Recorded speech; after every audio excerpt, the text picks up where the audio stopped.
What's going on, guys? It is your boy, Mr. Noland. Alright, guys, today we're going to take down some notes on 4 ways to write equivalent fractions to decimals. Alright, the first way to write a fraction to decimal would actually be to read it. So if we have the 3 over the 10, the way you read it is you take the whole number, and this is the 10th position, so that is 3 tenths. Okay. The second one, we have the whole number up top is the 27, and the place value is the hundredths.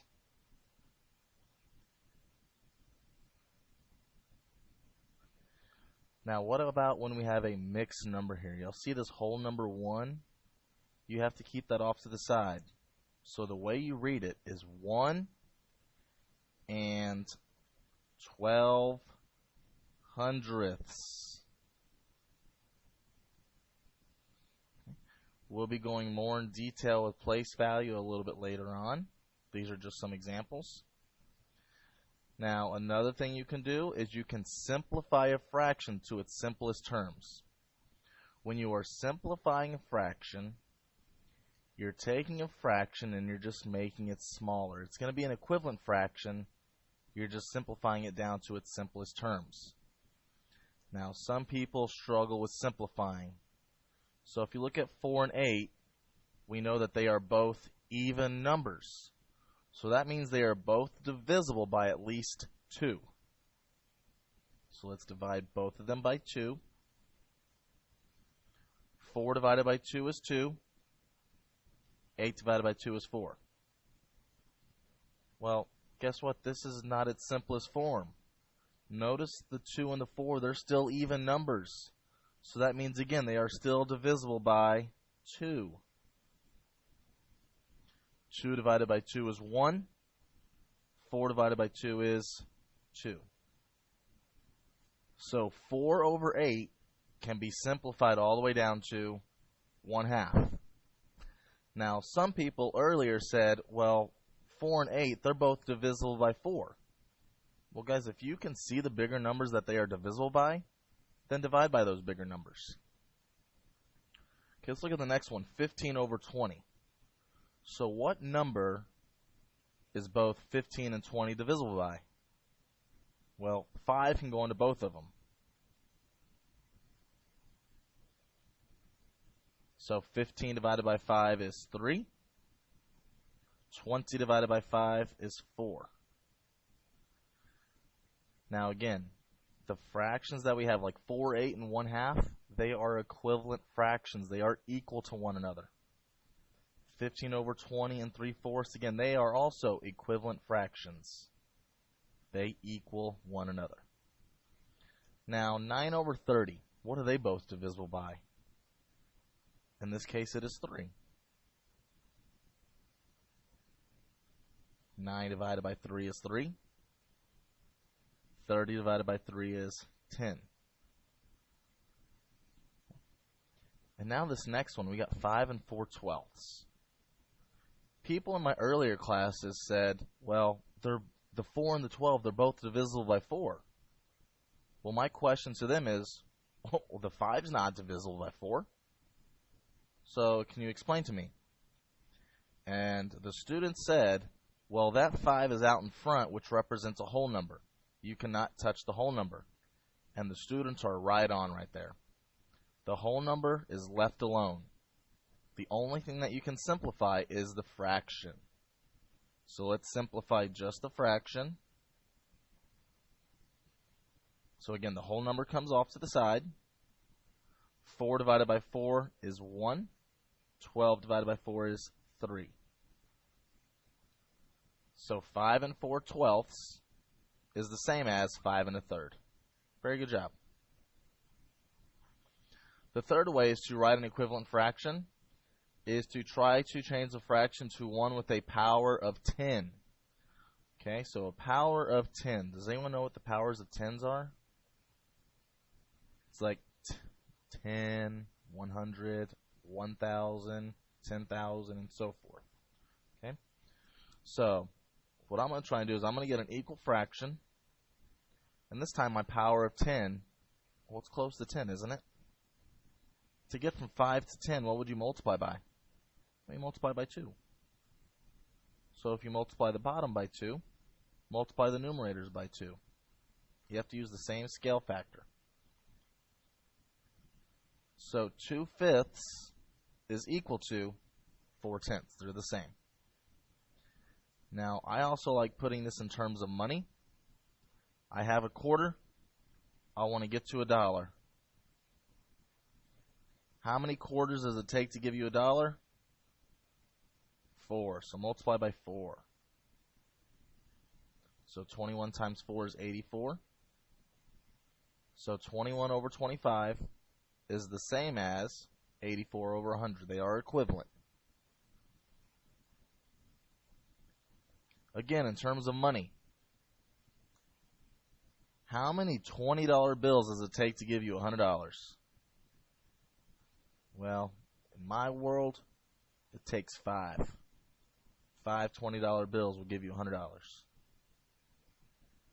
So if you have 7 $5 bills, you now have $35. And now, let's play with some Monopoly money.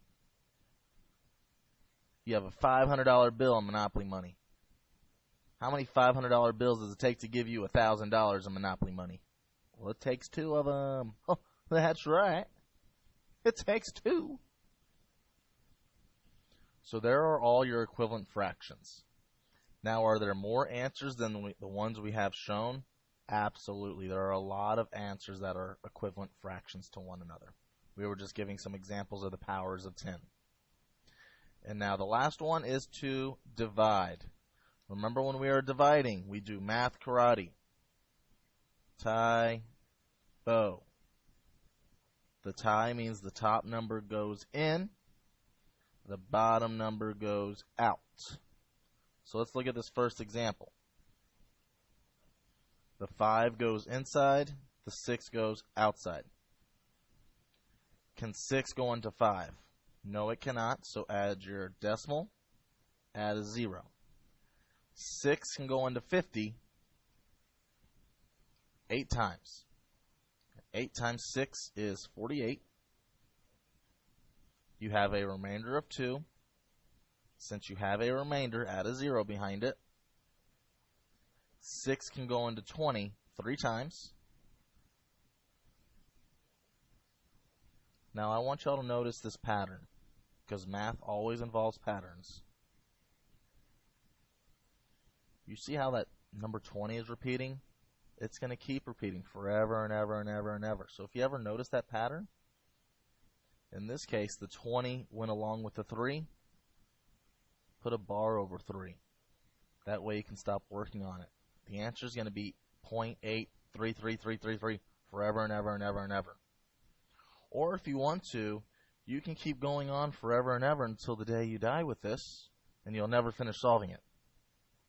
So instead of doing so much work, if you see the numbers repeat like you do here, put the bar over it. It tells us that the number keeps repeating. Alright, let's try the next one. Here's my tie bow.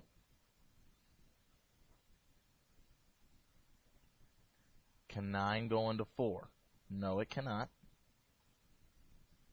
Can 9 go into 40? Well, yes, it can, 4 times. Again, notice the pattern. The 40 repeats, which means this number 4 up here is going to keep repeating, so put the bar over it. Now, I've had students in the past with this exact problem. They tell me the answer is this. They tell me the answer is 0.4. You are now wrong.